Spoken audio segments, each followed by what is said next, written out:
Hello दोस्तों, आप लोगों का मेरे चैनल में बहुत बहुत स्वागत है। आज की कहानी बबीता आंटी की है। मैं काम के सिलसिले में गोवा आया था। यहाँ पर मैं पिछले 3 सालों से वेटर का जॉब करता था। साथ ही मैं अपनी आईएएस की परीक्षा की तैयारी भी कर रहा था। हाँ, वहाँ पर मैं बहुत खुश था क्योंकि मेरे जो मन पसंदीदा काम था वह मुझे मिला था। क्योंकि आराम भी मिल जाता था, टाइम भी मिल जाता था, पढ़ाई करने के साथ साथ घूमने का भी। क्योंकि गोवा एक ऐसा डेस्टिनेशन है जहाँ पर हर किसी का सपना होता है कि मैं भी जाऊँ और घूम कर आऊँ। सपना मेरा भी था कि मैं भी एंजॉय करूँ। मेरे पास किस्मत को कुछ और भी मंजूर था। आज का दिन जो था वो संडे का था। मैं अपनी ड्यूटी ख़त्म करके शाम को 9 बजे करीब अपने दोस्त के साथ ले जाना चाहता था घूमने का। आज हमारा प्लान था बागा। गोवा में बीच बीच है जहाँ पर घूमने जाना था।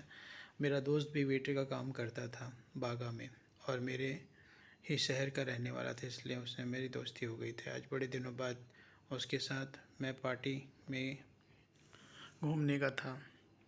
मेरे दोस्त के पास अपनी बाइक लेकर रखा था उसने रेंट पर। आप लोगों ने तो सुना ही होगा, गोवा में आसानी से बाइक रेंट पे मिल जाती है। हम लोगों ने भी रात को तकरीबन 11 बजे तक पार्टी करने का प्लान किया था, जिसके लिए हम बीच किनारे बैठे हुए थे। और वहाँ पर मेरा दोस्त, उसके बाद हम लोग बीच के पास बैठे हुए थे और बातें कर रहे थे अपने आने वाले फ्यूचर के बारे में। तभी पास में कोई लेटा हुआ महसूस हुआ। हम लोग उसके पास जाकर पता लगाए तो पता चला कि वहाँ पे कोई औरत बैठी थी और शायद उसने ज़्यादा ड्रिंक ले रखी थी, इसलिए उससे उठा भी नहीं जा रहा था। हम लोग उससे बात करने की कोशिश किए तो भी वो बात नहीं कर पा रही थी। और मेरे दोस्त ने कहा चलो यार छोड़ो ना, हम लोग अपने यहाँ पे सेलिब्रेट करने आए हैं, इसको अपना सेलिब्रेट करने दो। हम लोग भी अपना टाइम स्पेंड करने के लिए यहाँ पे बैठे हैं तो टाइम ख़राब होगा हमारा। और हम लोगों ने उसे छोड़कर थोड़ी दूर जाकर फिर से बैठ गया। तब तक तकरीबन रात के 12:15 हो चुके थे। हम लोगों को जाने का प्लान करने लगे, तभी आवाज़ आई, हे हैंडसम रुको ना, मुझे भी घर तक लेकर चलो, छोड़ देना। दोस्त ने बोला, अरे पागल है, छोड़ना। पीने वाले लोग यहाँ पर ऐसे ही हल्ला गुल्ला करते हैं, तुम भी इन लोगों की बातों में आ जाओगे तो फिर हमारा भी टाइम बर्बाद होगा। और मेरा तो मन नहीं माना। मैंने उसके पास जाकर बोला, ठीक है कहाँ चलना है बोलो। मेरा दोस्त बोला, अरे यार तू पागल है क्या, हम लोग तो बाइक में ऑलरेडी बैठे हुए हैं और तीसरे को कहाँ बैठाएंगे। और इसे कहाँ बैठाओगे, यही कह रहा था मेरा यार। मदद करने की बात अच्छी होती है, वैसे भी अगर किसी की मदद करोगे तो हमें ही बदले में वापस मिलेगी। मैं और मेरा दोस्त उसे लेकर जाने लगे। मेरा दोस्त ने कहा, यार एक काम कर, 3 लोग सफ़र कर रहे होंगे तो लोग देखेंगे तो गलत सोचेंगे। एक काम कर, तू मुझे पहले छोड़ दे मेरे रूम पर, उसके बाद इसे छोड़ देना, इसको जहाँ जाना चाहती है। मैंने हाँ में सर हिला दिया और उसका रूम पास में ही था। मैंने उसे छोड़ा और अब वह मेरे साथ में बैठी थी। पूछा, आपको कहाँ जाना है, आप बताइए मुझे, मैं वहाँ छोड़ देता हूँ। उसने कहा, यार मेरा रूम तो अंजुना गोवा में है, वहीं पर मेरा रूम नंबर 308 पे रुकी हूँ, वहीं जाना है। यह कहने के बाद उसने अपने होटल का नाम बताया। मैं भी उस होटल को जानता था क्योंकि अक्सर मेरा आना जाना रहता था। मुझे उस एरिया में आइडिया है उस एरिया का, इसलिए इतना पीली थी कि उससे चला भी नहीं जा रहा था। मैंने उसे अपने कंधे का सहारा देकर उसे रिसेप्शन में ले गया। रिसेप्शन में उसकी रूम की चाबी ली और उसके साथ उसके रूम तक उसे छोड़ने चला गया। उसने बोला, थैंक यू वेरी मच इतना मदद करने का। आओ बैठो 5 मिनट में थोड़ा फ्रेश हो लूँ, उसके बाद चले जाना। मैंने सोचा इतना देर टाइम दिया, थोड़ा सा और सही। वह वापस आई तो सारे कपड़े बाथरूम में उतार कर आ गई थी। कोई कपड़ा उसके शरीर में नहीं था। मेरा नज़र में भूख जाग गई, चकित रह गया, समझ ही नहीं आ रहा था क्या बोलूं। सर मुझे आ रही थी, उसे नहीं। उसने बोला, यार बड़ा मन कर रहा है, कोई है भी नहीं, तुम्हारा नाम क्या है। मेरा नाम बबीता है। मैं इस शहर में पिछले 7 दिन से घूम रही हूँ मन की शांति के लिए, पर कोई मिलता ही नहीं जो मेरा कोई काम कर सके। मैं हट हाथ बढ़ाते हुए उससे कहा, मेरा नाम दुर्गेश है, मैं यहाँ पर पिछले 2 साल से रह रहा हूँ। बताइए आप किस तरह के मन की शांति सोच रहे हैं। शायद आपके मन की शांति पूरी करने के लिए मैं आपकी कोई मदद कर सकूं। यही कहकर अपनी हाथ उसकी ओर बढ़ाया। उसने मेरे हाथ को पकड़ करके जैसे हाथ मिलाते हैं उस तरह से हाथ मिलाकर हिलाया मेरे हाथ को।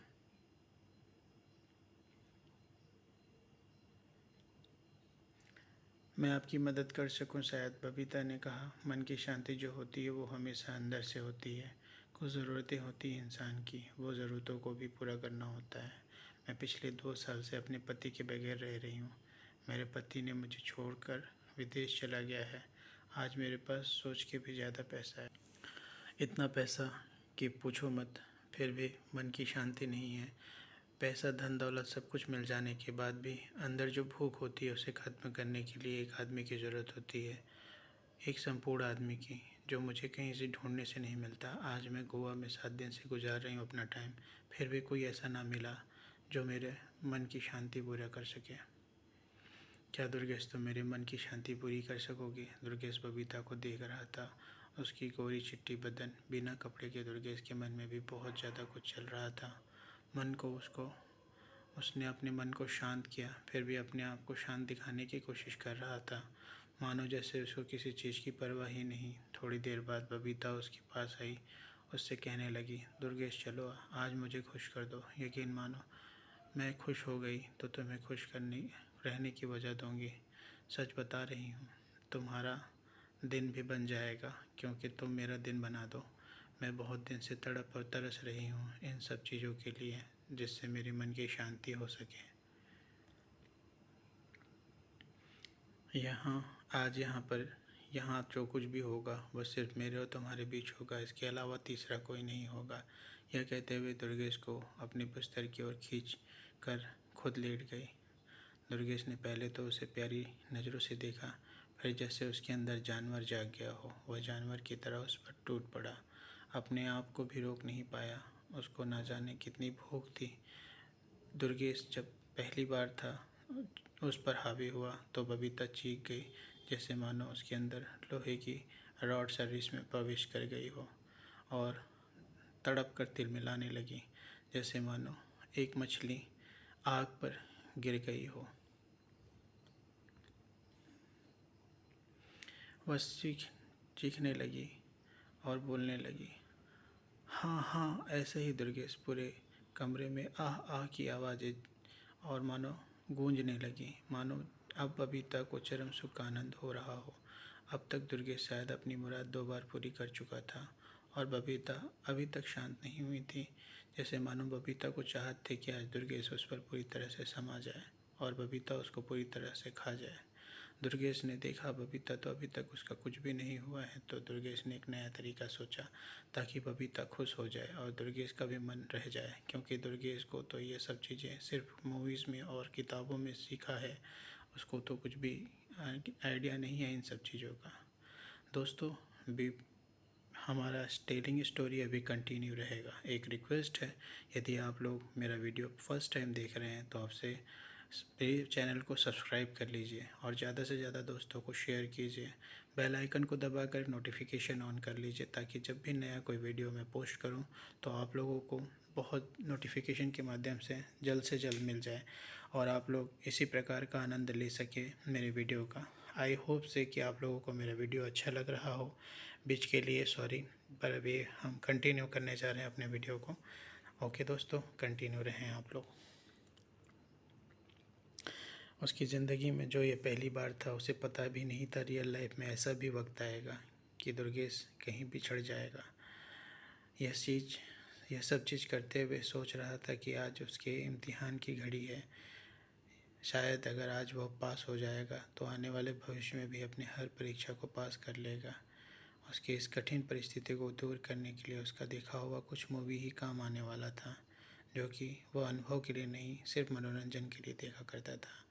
आज बबीता वो कहर बनकर बरसने वाला था। बबीता पर इस तरीके से वो टूट जाना चाहता था जैसे कि कभी बबीता को कोई आनंद और परम सुख ना दिया हो।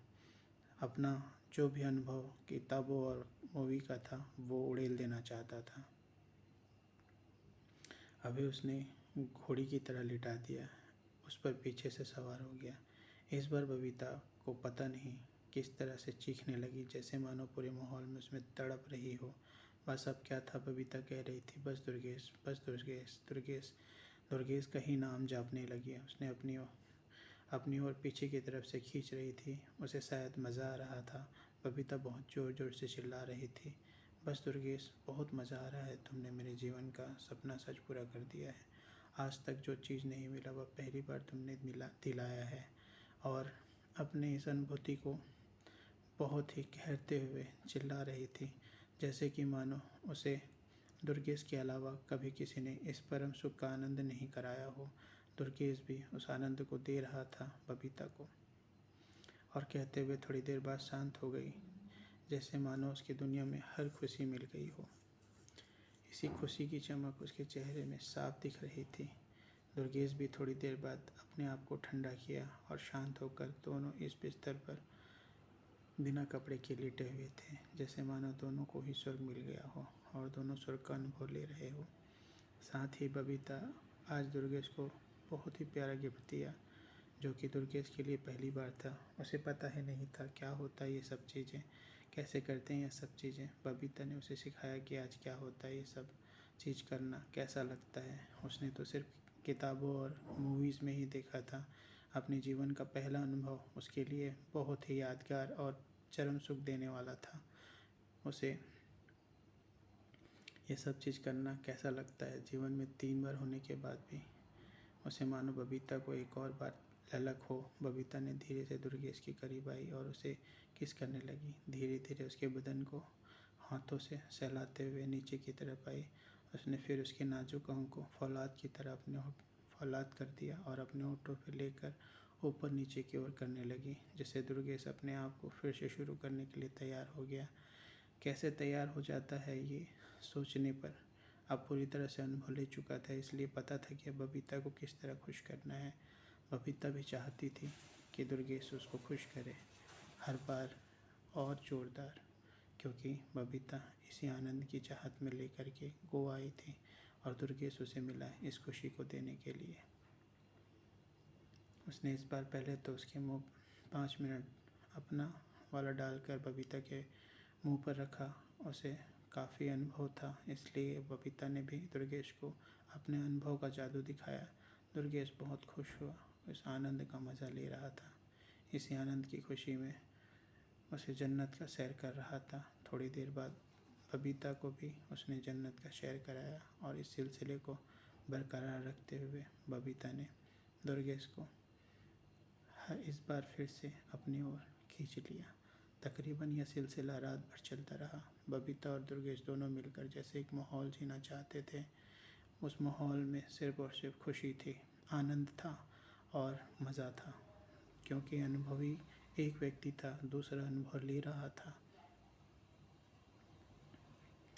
पर एक दूसरे पर मर रहे थे, मानो फिर से ज़िंदा हो जाएं। और समुद्र की लहरों की तेज़ आवाज़ भी कम पड़ रही थी उनकी तेज़ आवाज़ पर। आज तेज़ आवाज़ें समुद्र की लहरों की नहीं, सिर्फ दुर्गेश और बबीता के टकरा जाने की थी। उन दोनों का चरण आनंद सुख का अनुभव का था। शायद जीवन में कभी ऐसा हुआ नहीं था, इसलिए दुर्गेश भी कुछ देर बाद आह आह की आवाज़ें निकालने लगा। थोड़ी देर बाद शांत होकर वो निढाल हो गया। और आज बबीता जीवन की हर खुशी को अनुभव करने के बाद दुर्गेश को अपना सब कुछ दे दी, जैसे मानो उसके पास पाने के लिए सिर्फ और सिर्फ दुर्गेश बचा था। आज दुर्गेश ना मिला होता तो शायद वो मर जाना चाहती थी, क्योंकि उसके पास जीने के लिए कोई सहारा ही नहीं था, यानी अनुभव। अब इस वीडियो को हम यहीं पर समाप्त करते हैं। आशा करते हैं अगर इसे कंटिन्यू करना है तो आप लोग हमें सपोर्ट करेंगे। ओके दोस्तों, आज का वीडियो यहीं पर ख़त्म करते हैं, क्योंकि हमारा जो अनुभव है वो इस तरह का रहा। इसे तो कंटिन्यू कर सकते हैं यदि आप लोग चाहें तो। आप लोग कमेंट करके बताएं कि हमें किस तरह का वीडियो पोस्ट करना चाहिए। और साथ ही ये जो भी हम टॉपिक बना रहे हैं ये सिर्फ और सिर्फ टू बी कंटिन्यू पे है, हमने इसे पूरा नहीं बनाया है। जब भी आप लोग चाहें आप हमें कमेंट करें। यदि 10 से ज़्यादा लोग ने भी रिक्वेस्ट किया तो भी हम ये वीडियो को आगे बनाएंगे और आप लोगों को प्रस्तुत करेंगे। अपने यह सिर्फ़ और सिर्फ एक परिकाल्पनिक घटना है, कहानी है। यह किसी भी मैगज़ीन, किताब या कहानी या फिर उपन्यास से नहीं लिया गया है। यह सिर्फ़ मेरी एक सोच है, जिस सोच का परिणाम ये है कि आप लोग इसका मज़ा ले रहे हैं। दोस्तों, आप लोगों से एक रिक्वेस्ट है, यह सिर्फ़ मनोरंजन के लिए आप लोग इसका अनुभव लें। यह कोई धर्म, जाति या समुदाय या व्यक्ति विशेष या फिर किसी जीवित या मृत व्यक्ति से कोई संबंध नहीं रखता। यदि आप इन सब चीज़ों का संयोगवश किसी से मेल होता है तो सिर्फ़ और सिर्फ संयोग माना जाए। इससे मेरा वीडियो मेरा या मेरे इस कहानी का कोई तात्पर्य नहीं है। यदि किसी व्यक्ति विशेष को ठेस पहुंचता है तो उसके लिए मैं जिम्मेदार नहीं हूं और पहले से माफ़ी मांगता हूं। पात्र का नाम सिर्फ अनुभव और पात्र को प्रस्तुत करने के लिए किया जा रहा है। यदि किसी व्यक्ति का नाम इससे मेल खाता है तो यह सिर्फ एक परिकल्पना है और मैं आप लोगों से रिक्वेस्ट कर रहा हूँ कि परिकल्पना का मतलब सिर्फ परिकल्पना माने। अगर आप लोगों को लगता है कि वीडियो मनोरंजक है तो मनोरंजन करें, शिक्षाप्रद है तो शिक्षा लें, और अगर आप लोगों को लगता है कि मेरे को किसी प्रकार का सुझाव देना है तो कमेंट ओपन है, प्लीज़ कमेंट करके सजेशन करें। मैं आपका प्यारा दोस्त अनुमीत आशा करता हूँ आप लोगों को मेरा वीडियो अच्छा लगा हो। साथ ही अगर आप लोगों को मेरा वीडियो अच्छा लगा तो लाइक करके कमेंट करें और कमेंट करके ये ज़रूर बताएं कि वीडियो कैसा लगा। साथ ही अगर आप लोगों को मुझ में कोई सुधार चाहिए तो भी बताइए ताकि मैं उस चीज़ को सुधार सकूं। दोस्तों, ज़्यादा से ज़्यादा दोस्तों को शेयर करो ताकि ये वीडियो जो है आप लोगों का भाई का है, आप लोगों के लिए है, तो ये ज़्यादा से ज़्यादा लोगों तक पहुँचे और वो भी इन सब चीज़ों का फ़ायदा उठा सकें, अनुभव ले सकें। हमारे हर सेगमेंट में वीडियो बन रही है। हमारा उद्देश्य सिर्फ इसी प्रस्तुति को नहीं देना है। हमारा हॉरर, किड, मनोरंजक, मोटिवेशनल सभी प्रकार के वीडियो प्रस्तुत करते हैं। इसलिए आप लोगों से रिक्वेस्ट है, प्लीज़ आप चैनल को सब्सक्राइब कर लीजिए, ज़्यादा से ज़्यादा लोगों को शेयर कीजिए, कमेंट करके बताइए। यदि आप लोगों को कोई मेरी गलती दिखती है तो भी बताइए ताकि मैं उसे सुधार सकूं, क्योंकि आप लोग मेरे गुरु भी हो, आप लोग मेरे शिष्य भी हो। आप लोगों को मैं जानकारी भी देना चाहता हूं कि आप लोगों को फ़ायदा क्या हो। इसी के साथ आज के वीडियो को ख़त्म करते हैं। Thank you very much.